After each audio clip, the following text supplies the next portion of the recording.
I understand that, true religion is not something people are really interested in their 20s and 30s, let alone in their 40s. And this is the reason why we get tricked. It's because when you're a child, you're taught religion from a very methodical way. You're not giving any real details about what's in the scriptures, what's in the Bible, and what it's all about. You're told to just follow along like sheeple, right? Just, lean not on your own understanding. You must be ordained to be able to interpret these words. And, that's exactly slave talk. With all respect, it's just preventing the inquired mind. It prevents questioning. It prevents discernment.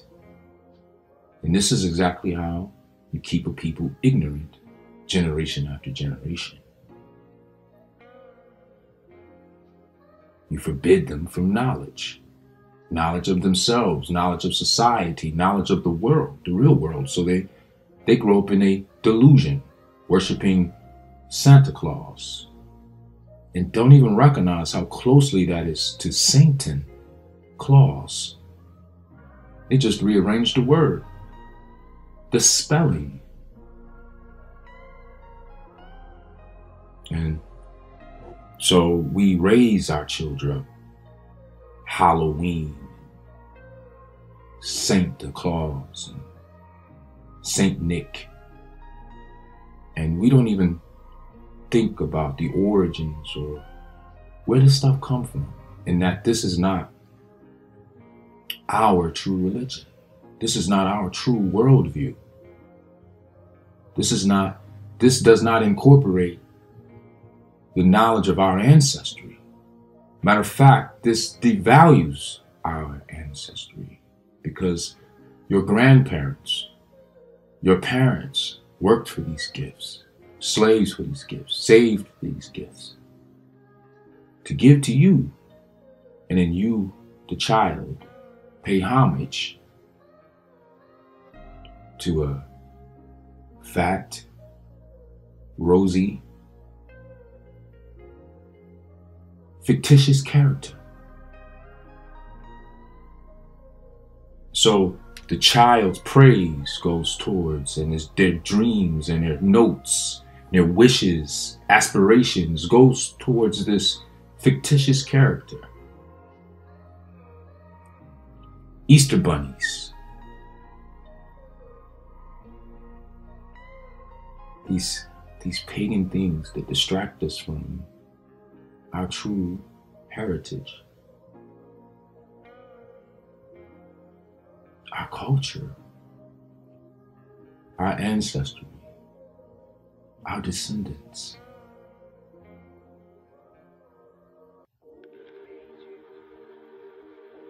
When we look back and realize who we are, walking in the flesh, we are a tree of life.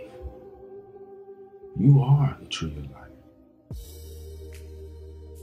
But if they can keep you from knowledge of what that means, it prevents you from taking of the tree of life and living forever, meaning successfully, meaning procreating, being like God, procreative instead of provocative.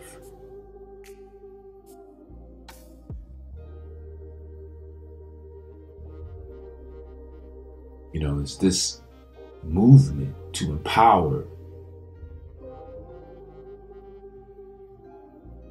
the female gender and to feminize men. Is this movement procreative or provocative? Is it productive or destructive? What is it doing to your family? What's it doing? I watch a movie with my sons and it's just full of garbage, rubbish, sexually immoral,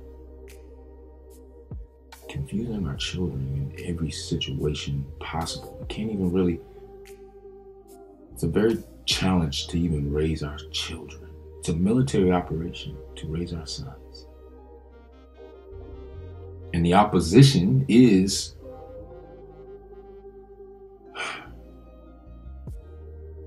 our counterpart.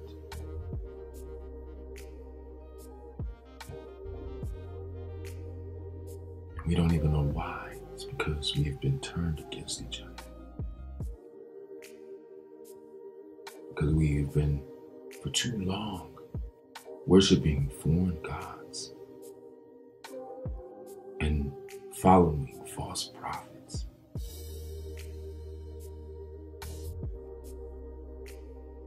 You see, when we say prophet, you can look at it and you can see that that word, you can't tell which way I mean it. Do I mean to go out here and prophet, to speak the gospel? And see, you know, the gospel is just not all good. See, the word of God is knowledge. Go to the water hole, it's beautiful. It'll quench your thirst. But if I don't tell you that there's crocodiles there, if I don't tell you that there's lions along the way, if I don't tell you to watch out for the serpent, because they're all hungry too. And they know that everybody has to go to the fresh water.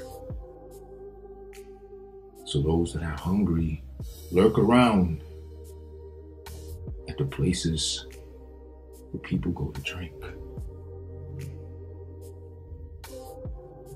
Abram